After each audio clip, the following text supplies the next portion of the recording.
Hey guys, Rowan Talks Football here, back again with another video on the channel. And today, as again, this is the second video of the update. Obviously, we've just been talking about Graham Potter, and we're now to talk about another manager who's lost his job this weekend. That is Leicester City manager, former manager Brendan Rodgers, who was sacked yesterday afternoon in the afternoon before Potter. And we're going to talk about his 4-year reign in charge of Leicester, what went well, what went wrong, and who should they look to appoint. Once again, if you are new to the channel, make sure you subscribe, as we're on the road to 100 subscribers.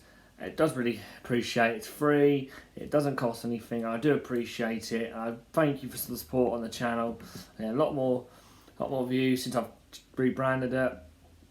But yeah, enough about that. Let's get straight on to the video and talk about Leicester. So Brendan Rodgers was appointed Leicester manager back in March 2019, before COVID. He replaced the outgoing Claude Puel, who was sacked following a 2-1 defeat at home to Crystal Palace. Oddly enough, a 2-1 defeat to Crystal Palace was also Brendan Rodgers' last game in charge. And it started off well. I mean, it was only towards the end of the 2018-19 season, I think Leicester had a good end of the season. They finished around the mid-table mark. And obviously, the following season was the COVID season, obviously, where we had COVID hit. But they did start that season off very well. They won, obviously, the 9-0 win at Southampton. But we're sitting second for the majority of the season, and in the top four the majority of that season, but obviously missed out on the last day of the season following a 4-2 defeat to Manchester United. But it was progress. They qualified for Europa League, which was good, back in the European football, first time since they won the league.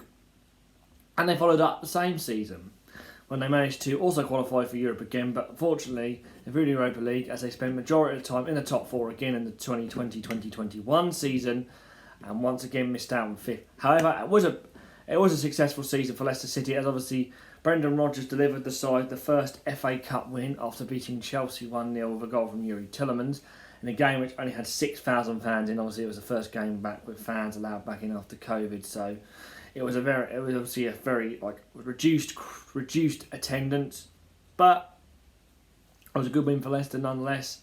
And with an FA Cup win and Europa League football again for the following season, surely everything was going to plan, wasn't it? Well, that's where we go wrong. Because the start of the 2021-2022 season, Leicester City were not as great as they had been the previous two seasons.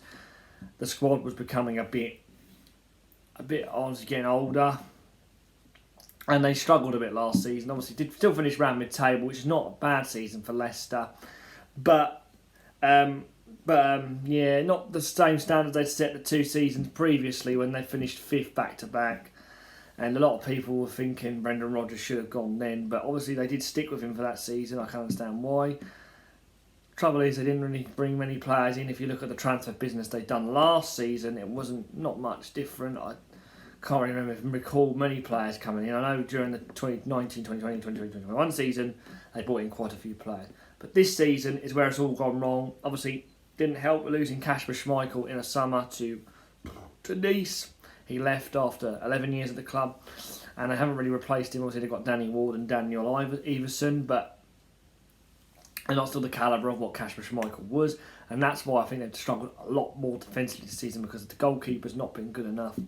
Obviously, this season, if you look at it, they were on 1 point after 6 or 7 games, and a lot of people call it Rodgers to go. However, before the World Cup, they managed to sort of turn it round a bit, but finishing, I think they were about 13th or 12th when we went for break, but they've been the worst side in the league since the World Cup's return. They're now currently sitting 19th in the Premier League. Following obviously yesterday's 2-1 defeat to Crystal Palace, I think a lot of fans, I saw a video online on social media, a lot of fans saying Rodgers needs to leave and we want Rodgers out was being chanted, and I think their board had no choice but to sack him because it was just not working. I think if they stayed in charge any longer, I think Leicester were going to get relegated. I felt like saying I worried for them coming back, because I knew they went into the international break in a very poor state of form, and I was worried that they were going to, if Rodgers was still in charge, they were going to drop. However, I think the change has come a little bit too late. We shall see. There are still plenty of games left, but the trouble is you've got to try and get somebody in to boost this team up.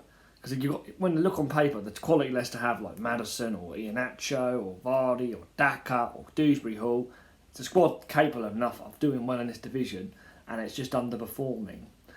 But yeah, Also, I don't think it's helped Leicester as Rodgers has not been backed properly by the owners. I obviously know the owners are very highly regarded at Leicester, but this season he has not been backed at all. I think he's brought in about 2 players. He brought in Wout Faes in the summer, which is the only signing Leicester made, unless you count somebody. I think it was a goalkeeper they might have signed from somebody, but I don't know. And then in January they only signed Christensen and Sutar.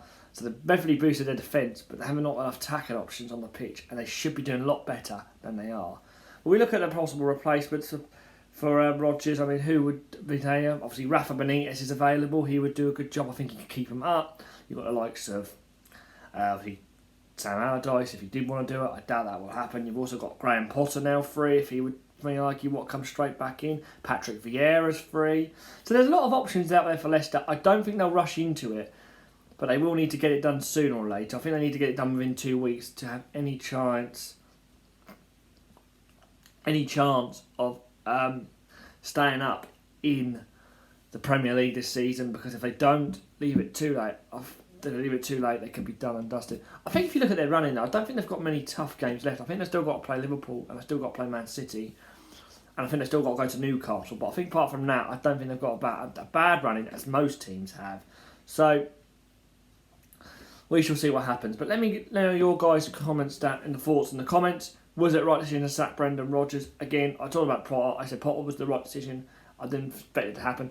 I think this was the right decision though, because I think Leicester are on a downward spiral with Rodgers in charge, and it had gone wrong. He done a lot good for the club. I'm sure the fans were very happy for what he'd done in the first 2 full seasons. This season, it's just not gone right for him, and I think this change was coming, because I think if they hadn't have sacked Rodgers in a couple of weeks' time, I think they would have been bottom. I mean, obviously they're second bottom, but I still think they would have been a bit more adrift. At least they're giving themselves a fighting chance to try and stay in the Premier League this season. But let me know your guys' thoughts down in the comments. Thank you all for watching again. Hope you all like this. Subscribe to the channel. Make sure to tell everybody about my channel. I'm on the road to 100 subscribers. Thank you all for watching. See you in the next one. Peace out. Bye.